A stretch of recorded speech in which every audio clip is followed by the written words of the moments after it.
오늘은 회복, 진정한 회개가 마침내 만들어낸다는 주제로 하나님 말씀 나누려고 합니다. 회복, 진정한 회개가 마침내 만들어낸다. 그러니까 회복을 만드는 게 뭐라고요? 진정한 회개가 회복을 만든다 이거죠. 여러분 혹시 회복 탄력성이라는 말을 들어보셨습니까? 회복 탄력성이란 원래 제자리로 돌아오는 힘을 가르치는 거죠. 심리학에선 주로 이 말을 시련이나 고난을 이겨내는 긍정적인 힘을 가르쳐 그렇게 사용하고 있습니다. 코로나19 상황 속에서 우리에게 가장 필요한 게 바로 이게 아닐까요? 질병 가운데 걸린 분들은 빠르게 내 몸이 회복되고 싶다는 욕망이 있잖아요. 사람과의 갈등 때문에 다투고 불편한 마음, 깨어진 관계 속에 있는 사람은 사람과의 회복을 갈망하지 않습니까? 사업에 어려움을 당하는 사람들은 빨리 이 사업이 회복됐으면 좋겠다. 일터에서 어려움을 경험하는 사람들도 우리의 일터가 바르게 서갔으면 좋겠다. 학교를 가지 못하는 우리 초등학생, 우리 중학생 아이들 역시도 우리가 학교에 빨리 가서 친구들을 만났으면 좋겠다는 회복에 대한 욕망이 있잖아요. 이 회복 탄력성이라는 책을 쓴 연세대 전주환 교수는 이 책에서 회복 탄력성의 요소는 두 가지라고 이야기하죠. 하나는 자기조절 능력이라고 이야기합니다. 자기조절 능력의 기초는 자기 자신을 이해하는 것으로부터 출발한다고 하죠. 자기를 잘 이해할 수 있어야 자기를 조절할 수 있는 능력이 생긴다는 겁니다. 또 하나는 대인관계의 능력이라고 이야기하죠. 누군가와 함께 살 수 있을 때 사람은 비로소 더 큰 행복을 누릴 수 있단 말이죠. 그렇기에 자신을 잘 표현하는 것뿐만 아니라 다른 사람들과 소통할 수 있는 그 기술 역시도 무엇보다도 소중하다고 이야기합니다. 그럴 때 비로소 회복 탄력성을 우리가 잘 발휘할 수 있다는 겁니다.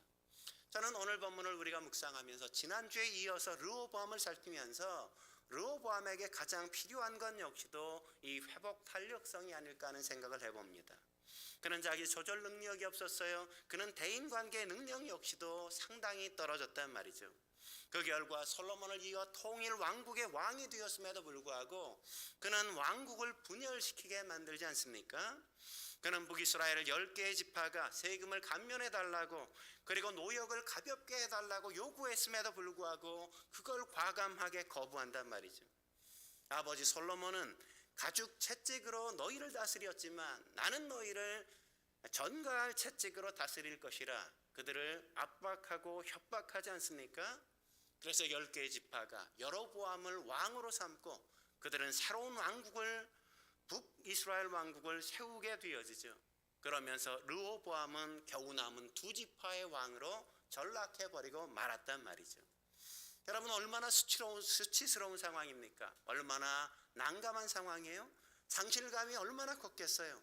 하나님은 언제나 교만한 자를 대적하시고 겸손한 자를 은혜를 베풀어 주신다고 말씀하시지 않습니까? 그러므로 여러분 우리가 섰다고 생각할 때 넘어질까 조심해야 된단 말이죠. 객기를 부리면 안 돼요. 성질을 부리면 안 된단 말이죠. 내 마음대로 모든 것을 할 수 있다고 자기 주장을 정당화하려고 하고 고집하면 안 된단 말이죠. 그리고 무엇보다 한 번 실수가 더 이상 반복적인 실수가 되지 않도록 해야 될 뿐만 아니라 그 한 번의 실수가 더 큰 실수로 확대되어지지 않게 하는 게 무엇보다 중요하단 말이죠. 그러기 위해 회복의 길에 서야 하는 게 중요한 겁니다. 그 회복의 첫걸음이 바로 회개란 말이죠. 회개가 마침내 만들어내는 게 바로 회복이기 때문에 그렇습니다. 르호보암은 오늘 회개를 통해 회복을 경험했다고 이야기하는 걸 우리가 발견할 수 있지 않습니까? 오늘 본문 17절 정말 그런지 함께 읽어볼까요? 17절 읽겠습니다. 시작. 그러므로 3년 동안 유다 나라를 도와 솔로몬의 아들 르호보암을 강성하게 하였으니 이는 무리가 3년 동안을 다윗과 솔로몬의 길로 행하였음이었더라. 르호보암이 강성하게 되었다. 그가 다윗과 솔로몬의 길로 행하였더라. 이렇게 말씀한단 말이죠. 그는 하나님께서 그동안 부어주셨던 은혜를 다시금 회복하며 하나님의 은혜 가운데 다시금 살아가고 있다고 이야기해 주잖아요. 저와 여러분도 그런 은혜가 필요하지 않습니까? 그런 회복의 은혜가 기대되어지지 않습니까? 그렇다면 회복을 위한 진정한 회개 어떻게 해야 될까요? 첫째로 분노에 사로잡히지 말고 주님의 말씀에 순종해야만 합니다. 분노에 사로잡히지 말고 주님의 말씀에 순종해야 한단 말이죠. 르호보암이 분노에 사로잡혔다는 걸 어디서 확인할 수 있죠? 1절에 보면 우리가 확인할 수 있죠. 1절에 르호보암이 어떻게 행동하는 걸 우리가 볼 수 있습니까? 같이 한번 읽어볼까요? 시작. 르호보암이 예루살렘에 이르러 유다와 베냐민 족속을 모으니 택한 용사가 18만 명이라 이스라엘과 싸워 나라를 회복하여 르호보암에게 돌리려 하더니. 그렇습니다. 르호보암이 군사를 일으켜 북이스라엘과 전쟁을 하려고 했던 이유가 뭐죠? 르호보암은 노역의 책임자요 감독인 하도람을 북이스라엘 10개의 지파에게 보냈어요. 그런데 그들이 그를 죽여버리고 말았단 말이죠. 그건 단순히 하도람을 죽인 게 아니에요. 르호보암 역시도 죽여버리고 싶다는 욕망을 그렇게 드러낸 거란 말이죠. 그것은 반감이요 반역이었단 말이죠. 그래서 르호보암이 두려움에 사로잡혀서 세겜에서 도망치지 않습니까? 왕이 백성에게 외면을 당하고 죽임을 당할 것에 대한 두려움에 사로잡혀 도망친 거란 말이죠. 그게 얼마나 창피한 겁니까? 12지파 중에 10지파가 쿠데타를 일으킨 게 얼마나 부끄러운 일입니까? 왕국이 이렇게 분열된 걸 용납할 수 없는 거죠. 그래서 르호보암은 북이스라엘을 정벌하려고 했던 거란 말이죠. 자신 때문에 이 사태가 일어났음에도 불구하고 그걸 까마득히 잊어버리고 그는 북이스라엘 형제들에 대한 배신감에 사로잡혀 정벌하고자 했던 거란 말이죠. 하지만 하나님은 또 이렇게 르호보암이 실수하는 걸 그냥 내버려 두지 않아요. 방치하지 않습니다. 그를 저지하시는 걸 우리가 확인할 수 있죠. 그래서 3절에 보면 뭐라고 이야기합니까? 하나님은 하나님의 사람 스마야를 유다 왕 르호보암에게 보냈다고 이야기하죠. 여기서 우리가 주의 깊게 살펴봐야 될 건 르호보암을 가르쳐 뭐라고 불러요? 유다 왕이라고 부르는 걸 우리가 확인할 수 있죠. 이 말은 더 이상 르호보암은 통일 왕국의 왕이 아니라고 하나님께서 직접 말씀하셨다는 겁니다. 이게 통일 왕국의 왕이었다고 생각했던 르호보암에겐 얼마나 큰 자존심이 상하는 일이겠어요. 그러나 르호보암은 하나님이 하나님의 사람을 보내 자신에게 유다 왕이라고 한 것을 부정하지 않는단 말이죠. 그러자 스마야가 4절에 뭐라고 이야기하죠? 4절 말씀 같이 함께 볼까요? 시작. 여호와께서 이같이 말씀하시기를 너희는 올라가지 말라 너희 형제와 싸우지 말고 각기 집으로 돌아가라 하신지라. 이 일이 내게로 말미암아 난 것이라 하셨다라 하신지라. 그들이 여호와의 말씀을 듣고 돌아가고 여로보암을 치러 가던 길에서 돌아왔더라. 르호보암은 자신을 배신하고 나라를 분열시킨 사람들을 정벌해서라도 왕국을 통일시키려 했어요. 하지만 하나님은 보다 대승적으로 생각하라고 말씀하시는 거란 말이죠. 그들 역시도 너희 형제가 아니냐 내 형제가 아니냐고 이야기한 거죠. 어찌 형제가 형제의 피를 볼 수 있느냐고 주님께서 말씀하신 겁니다. 예수님도 마태복음 5장 22절에서 24절에 뭐라고 말씀하시죠? 나는 너희에게 이르노니 형제에게 노하는 자마다 심판을 받게 되고 형제에 대하여 라가라 하는 자는 공회에 잡혀가게 되고 미련한 놈이라 하는 자는 지옥불에 들어가게 되리라.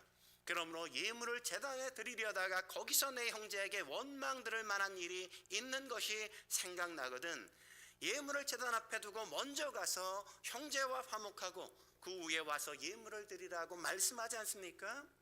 하나님은 형제에게 노하거나 욕하는 것조차 원하지 않는단 말이죠. 하나님은 예배하는 것보다 더 중요하게 생각하는 건 형제와 화목하는 거라고 생각하고 계신 거란 말이죠. 그래서 아무리 형제가 잘못했다고 하여도 내가 형제에 대하여 형제됨을 포기해서는 결코 안 된다고.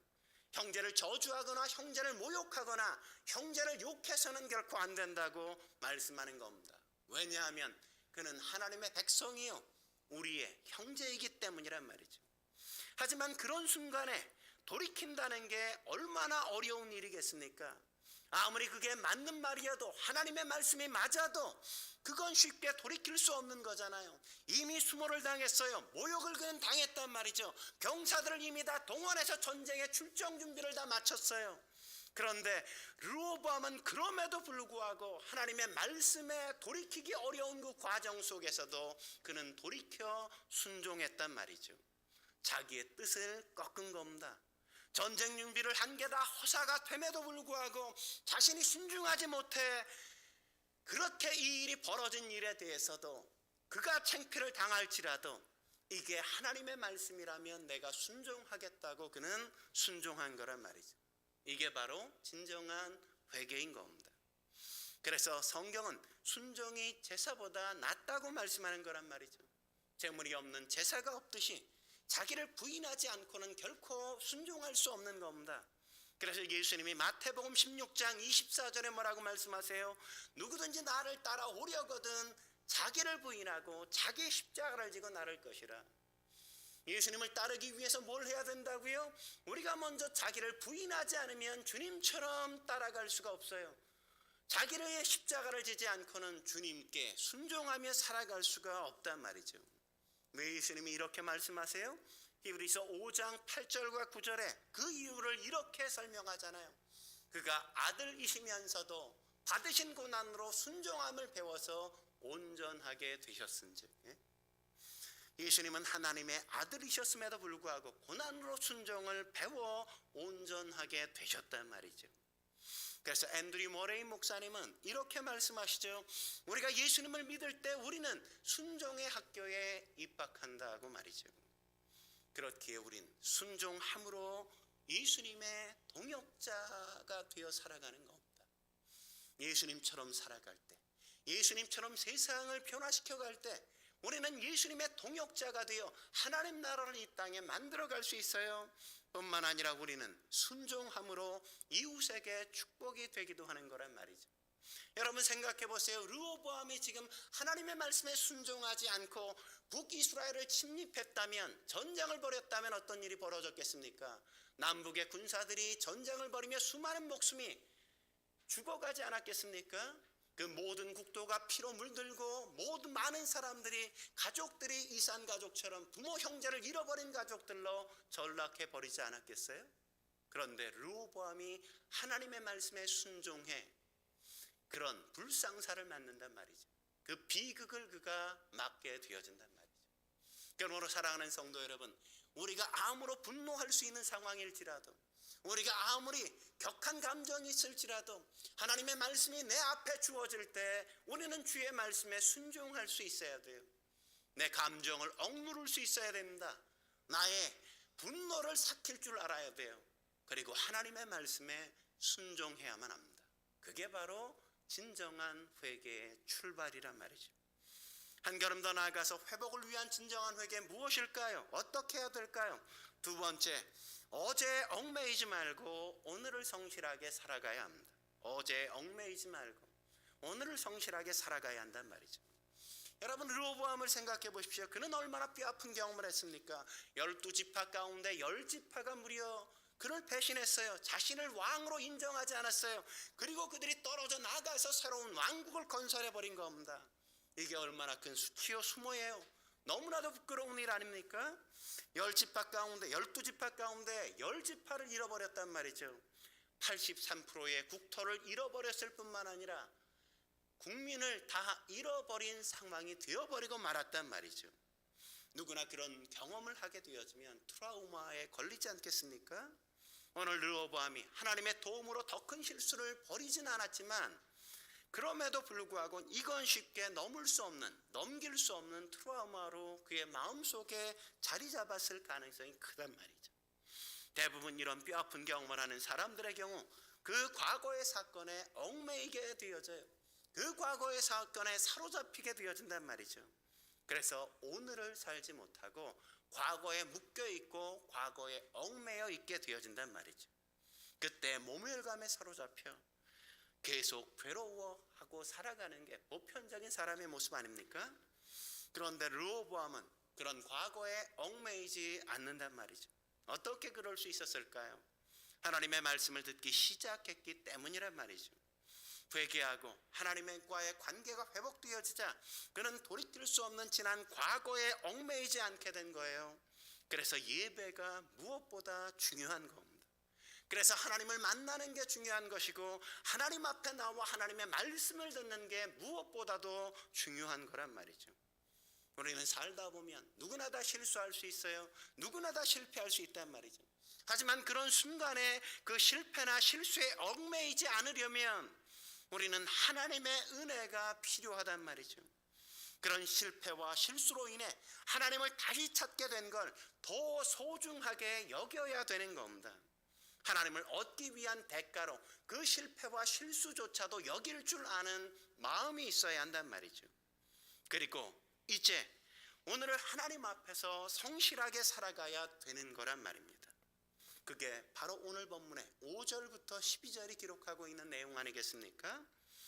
오늘 11절 12절 같이 한번 읽어볼까요? 11절 12절 같이 얼마나 성실하게 르호보암이 살았는지 같이 읽어보죠. 시작. 르호보암이 그 방비하는 성읍들을 더욱 견고하게 하고 지휘관들을 그 가운데 두고 양식과 기름과 포도주를 저축하고 모든 성읍에 방패와 창을 두어 매우 강하게 하니라. 유다와 베냐민이 르호보암에게 속하였더라. 그렇습니다. 북이스라엘과 전쟁으로 쓸데없이 낭비하려 했던 에너지를 가지고 이제 남유다를 재정비하고 세우는 일에 유용하게 그 에너지를 사용하고 있잖아요.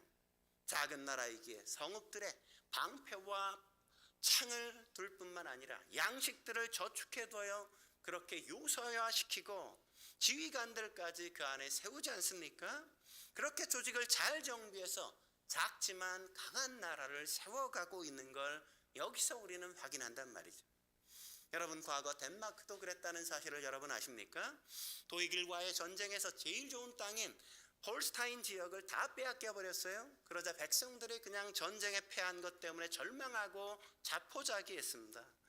독일 놈들에게 좋은 땅을 다 뺏겨 버렸는데 이제 우리가 어떻게 살아? 이 척박한 땅, 이 폐허 같은 땅에서 우리가 어떻게 살 수 있단 말이야. 사람들은 좌절했던 거란 말이죠. 그때 달가스라는 사람과 그린트피 목사님이 일어나서 나라를 사랑하자, 땅을 사랑하자, 하나님을 사랑하자, 사람들을 사랑하자 구호를 외치면서 밖에서 잃은 것을 안에서 찾자는 운동을 벌이기 시작했습니다. 좋은 땅은 다 잃어버렸지만 그 척박한 땅을 우리가 다시 기름진 땅으로 바꿀 수 있다고 사람들을 독려하면서 함께 그 땅을 바꿔가기 시작했어요. 그래서 그들은 나무를 심기 시작했습니다. 바람이 셌기 때문에 나무를 심어서 나무가 커가자 바람들이 이제 잦아지기 시작하고 그 척박했던 땅이 기름진 땅으로 변화되어 갔어요. 그래서 오늘날 덴마크가 그렇게 세계적인 복지국가로 변할 수 있었단 말이죠. 그러므로 사랑하는 성도 여러분, 잃어버린 것을 생각하지 마십시오. 잃어버린 것만 자꾸 생각하면 스트레스를 받게 되어진단 말이죠. 지금 내게 남겨진 걸 바라볼 수 있어야 한단 말입니다. 그리고 거기서부터 다시 하나님을 붙잡고 하나님과 다시 시작할 수 있어야 돼요. 옛날엔 내가 잘 살았는데, 옛날엔 내가 꽤 잘 나갔는데, 내가 옛날엔 건강했는데, 내가 옛날엔 꽤 괜찮게 살았는데, 그런 생각하지 말란 말이죠. 그래봐야 아무 소용이 없습니다. 잃어버린 것은 모두 잊어버릴 수 있어야 돼요. 그래서 바울도 빌립보서 3장 13절 14절에 뭐라고 이야기합니까? 같이 한번 읽어볼까요? 시작. 형제들아, 나는 아직 내가 잡은 줄로 여기지 아니하고 오직 한 일 즉 뒤에 있는 것은 잊어버리고 앞에 있는 것을 잡으려고 표대를 향하여 그리스도 예수 안에서 하나님이 위에서 부르신 부르심의 상을 위하여 달려가노라 이야기하지 않습니까? 뒤에 있는 것들, 과거의 일들, 어제의 일들은 다 잊어버렸다고요. 다 잊어버렸어. 그리고 앞에 있는 것들, 내가 오늘 가야 될 그 길, 내가 오늘 살아야 될 삶의 분량, 오늘 하나님께서 내 앞에 펼쳐놓으신 현실, 그것들을 내가 달려간다고 바울은 그렇게 고백하잖아요. 과거는 과거에 묻어두세요. 과거를 생각하는 건 아무 의미가 없습니다. 그건 그거란 말이죠. 우리는 오늘 우리에게 주어진 삶을 다시 시작할 수 있어요. 오늘이 중요한 겁니다. 그래서 스펜서 존슨은 그의 책 선물에서 이렇게 말하지 않습니까? 현재 속에 존재한다는 것은 잡념을 없앤다는 뜻이다. 그것은 바로 지금 중요한 것에 관심을 쏟는다는 뜻이다. 우리가 무엇에 관심을 쏟는가에 따라 소중한 선물을 받을 수도 있고 받지 못할 수도 있다. 그렇습니다. 지나간 것들을 붙들고 있으면 앞으로 나갈 수가 없어요. 오늘 주어진 것을 놓쳐버리면 내일의 열매를 우리는 기대할 수 없단 말이죠. 그러므로 지금 중요한 게 무엇인지를 분별하고 그것에 몰두할 수 있어야 합니다. 그게 하나님이 우리에게 기대하는 것이요, 내 삶을 완성해 가는 것이란 말이죠. 그럴 때 하나님이 준비하시고 오늘 우리에게 허락하시기를 원하시는 소중한 선물을 우리가 받게 되어지는 겁니다. 여러분, 회개가 뭐죠? 회개란 뉘우치고 고치는 거란 말이죠. 뉘우치고 고치는 거예요. 계속 안타까워하고 있는 건 뉘우치기만 하는 거란 말이죠. 여러분, 그렇게 뉘우치기만 잘한 사람이 누구죠? 가룟 유다 아닙니까? 그는 계속 뉘우치다 괴로움을 이기지 못해 그는 자살하고 말지 않습니까? 얼마나 어리석은가요? 그때라도 주여 제가 잘못했습니다 뉘우치고 자신의 삶을 돌이켜 고쳤더라면 베드로처럼 하나님 앞에 쓰임받고 위대한 인생을 다시금 시작할 수 있게 되지 않았을까요? 여러분, 생각해 보시오. 베드로, 그가 잘 살았나요? 예수님을 3번씩이나 부인했잖아요. 예수님을 저주까지 했단 말이죠. 그도 결코 잘한 삶이 아니었어요. 그러나 그럼에도 불구하고 하나님 앞에 나와 그가 회개하고 돌이켜 고쳐서 하나님 앞에 크게 쓰임받잖아요. 과거의 실수를 뉘우치는 것에서 멈춰버리면 안 됩니다. 그건 회만 하는 거란 말이죠. 뉘우쳤다면 이제 개를 하셔야죠. 고쳐야 한단 말이죠. 오늘 하나님 앞에 성실하게 살려는 의지를 갖고 다시 고쳐 살기로 다짐하는 저와 여러분이 되실 수 있길 주의 이름으로 축원합니다.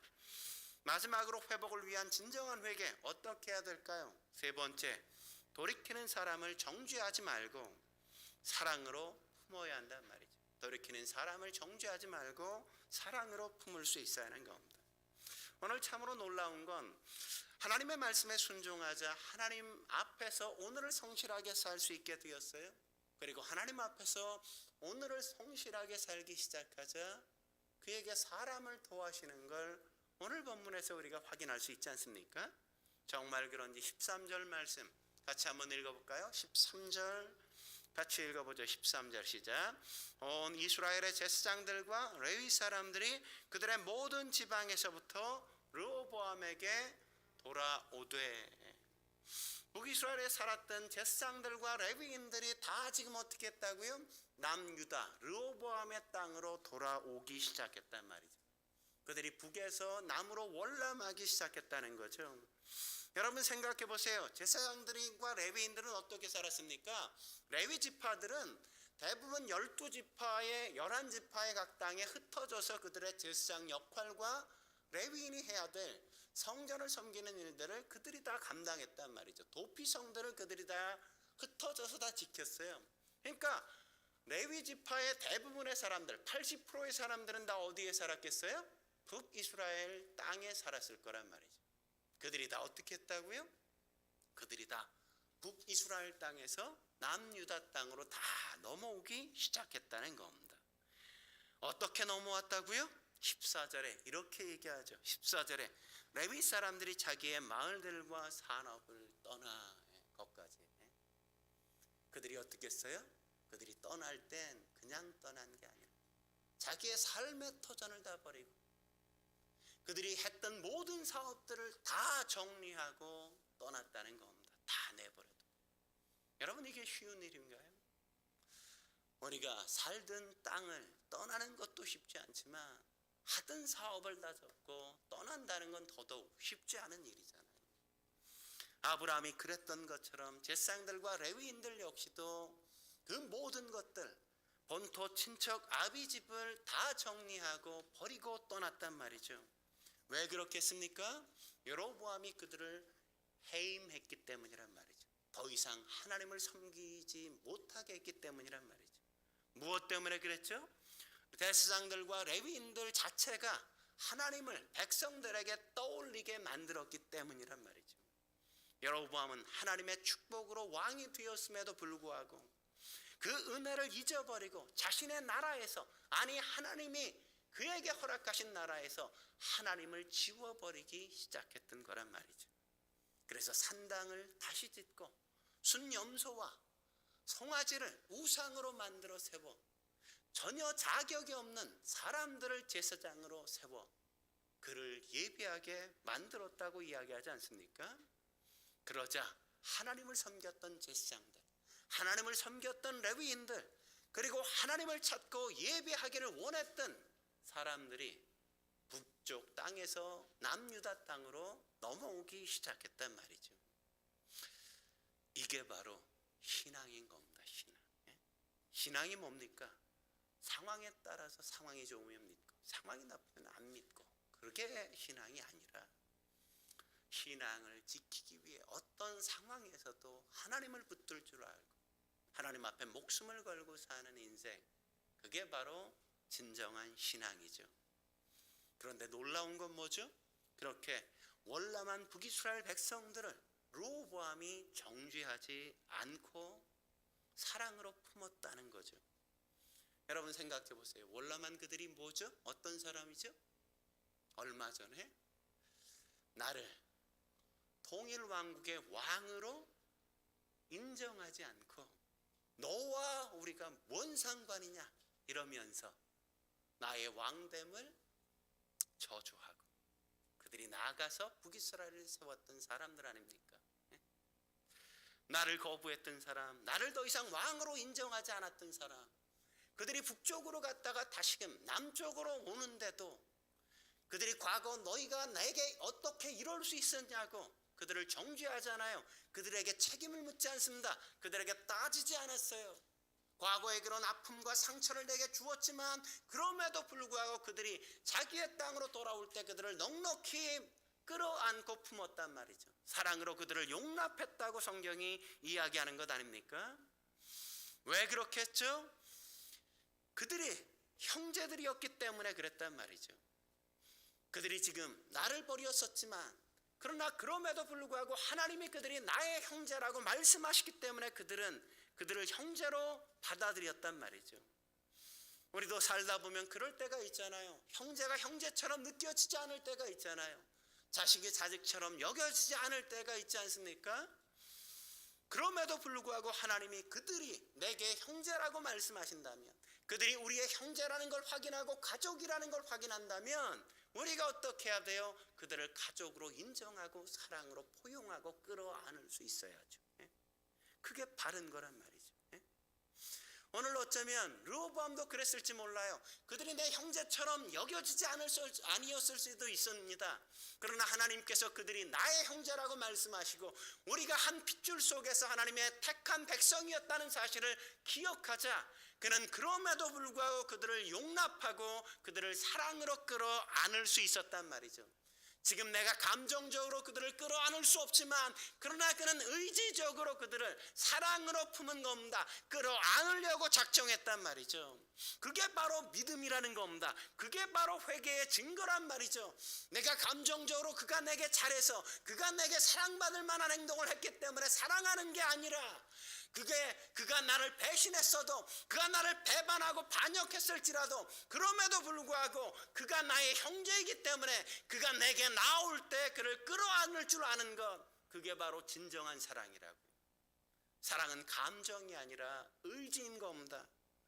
사랑하기 쉽지 않은 사람을 사랑하는 게 진정한 사랑이란 말이죠. 그래서 바울이 에베소 4장 1절에서 3절에 이렇게 말하는 걸 확인할 수 있지 않습니까? 같이 한번 읽어볼까요? 시작. 그러므로 주 안에서 갇힌 내가 너희를 권하노니 너희가 부르심을 받은 일에 합당하게 행하여 모든 겸손과 온유로 하고 오래 참음으로 사랑 가운데서 서로 용납하고 평안에 매는 줄로 성령이 하나 되게 하신 것을 힘써 지키라. 할렐루야. 이렇게 사랑으로 용납하고 품는 훈련을 배우지 않고는 예수님처럼 살아갈 수가 없다고요. 공동체가 유지될 수 없어요. 공동체가 세워지지 않는단 말이죠. 그래서 한 성경 신학자는 이렇게 충고합니다. 내가 누군가를 사랑하고 용납하기 어려울 때 예수님이 나 같은 인간조차도 향하여 참고 용납하셨음을 묵상하라.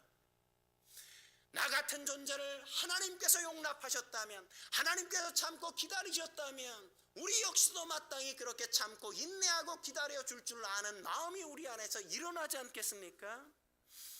왜요? 그래야 공동체가 세워질 수 있기 때문이죠. 예수님이 죄인된 우리를 위하여 십자가에 달려 돌아가심으로, 우리를 사랑하심으로 구원하셔서 교회를 이루신 것처럼, 이 교회를, 또 우리의 가정을, 우리의 공동체를 지키기 위해서, 세워가기 위해선 우리가 서로의 잘못에도 불구하고 그들을 사랑으로 품고 끌어안고 용납할 수 있을 때 비로소 공동체가 세워지는 것이란 말이죠. 그래서 에베소 4장 11절에 뭐라고 말합니까? 이는 성도를 온전케 하여 봉사의 일을 하게 하며 그리스도의 몸을 어떻게 한다고요? 세우려 하심이라. 세우려 하심이라. 사랑으로 용납하고 품어야 공동체가 세워져요. 품어야만 세워진단 말이죠. 사랑해야만 세워지는 겁니다. 뿐만 아니라 사랑으로 용납할 때 공동체가 온전해질 수 있다는 것도 우리는 놓치지 말아야만 합니다. 하나님이 나도 만드셨지만 내 옆에 있는 사람도 만드셨어요. 나 같은 인간도 만들었지만 저런 사람도 만드셨단 말이죠. 우리는 각자의 차이를 인정하고 존중할 수 있어야 풍성해지는 거란 말이죠. 역사적으로 번영한 국가들을 보십시오. 단일 민족으로 번성한 국가는 그 어디에도 없어요. 로마 제국도 다민족 국가 아닙니까? 아메리카, 저 미국 역시도 마찬가지잖아요. 대부분 번영한 제국이 되는 나라들을 보면 단일 민족이 아니라 다 종족 사회라는 걸 포용하고 끌어안고 차이를 존중하고 서로가 사랑하고 용납할 줄 아는 것이라는 걸 우리가 확인할 수 있단 말이죠. 르호보암 역시도 그래서 사랑으로 용납하고 품을 수 있었던 겁니다. 그러자 어떤 일이 나타나죠? 17절에 이런 역사가 있는 겁니다. 같이 읽어볼까요? 마지막으로 읽겠습니다. 시작. 그러므로 3년 동안 유다 나라를 도와 솔로몬의 아들 르호보암을 강성하게 하였으니 이는 우리가 3년 동안을 다윗과 솔로몬의 길로 행하였음이더라. 의지적으로 사랑을 선택해 북이스라엘에서 넘어온 사람들을 끌어안고 함께 품자. 얼마나 놀라운 역사가 있게 되어집니까? 배신자, 반역자를 사랑으로 품자. 그들이 놀라운 축복이 되어주잖아요.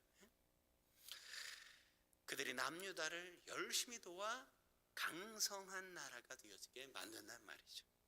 그들이 르호보암과 남유다 백성들을 다윗과 솔로몬의 길로 행하게 만들었다고 이야기하잖아요. 북이스라엘 쪽에서 넘어온 사람들이 대부분 어떤 사람이에요? 신앙이 굉장히 좋았던 사람들이에요. 굉장히 좋았던 사람. 그러니까 신앙의 사람들이 그냥 넘쳐나면 그러니까 그만큼 축복이 되는 겁니다. 남북으로 분열된 역사가 시작되었지만 그래서 하나님께서 이스라엘의 역사의 주도권을 남유다 왕국에 준단 말이죠. 그래서 그 기간 동안 남유다는 하나님의 은혜를 경험하고 부강케 되어지고 강한 나라가 되는 걸 맛보는 겁니다. 저와 여러분들이 그런 회복을 경험하기를 원한다면 우리가 사랑으로 품어야만 합니다. 차이를 존중하십시오. 잘못을 덮어주십시오. 못 본 척 해주시고 덮어주고 함께 그 사람을 끌어안고 갈 때 우리는 더 풍요로운 공동체로 함께 서갈 수 있을 겁니다. 여러분의 가정과 우리의 교회와 여러분의 일터와 사업회장이 그런 놀라운 축복을 경험할 수 있길 주의 이름으로 축원합니다. 함께 기도하시겠습니다. 거룩하신 하나님 아버지, 우리가 어떤 삶을 살아야 할지, 우리가 진정으로 회복을 기대하고 소망한다면 어떻게 회개해야 할지 오늘 새롭게 발견하게 하시고 알게 하시니 감사합니다. 우리가 분노에 사로잡히지 않고 주의 말씀에 순종하게 하시옵소서. 과거에 얽매이지 말고 현재를 성실하게 살게 해 주옵소서. 돌이키는 사람들을 정죄하지 않게 하시고 사랑으로 품고 그들을 바르게 세워 함께 미래를 열어갈 수 있도록 주여 도와 주옵소서.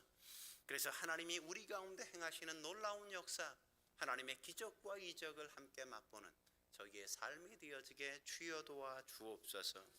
함께 하실 주님을 기대하며 예수님의 이름으로 기도드립니다. 아멘.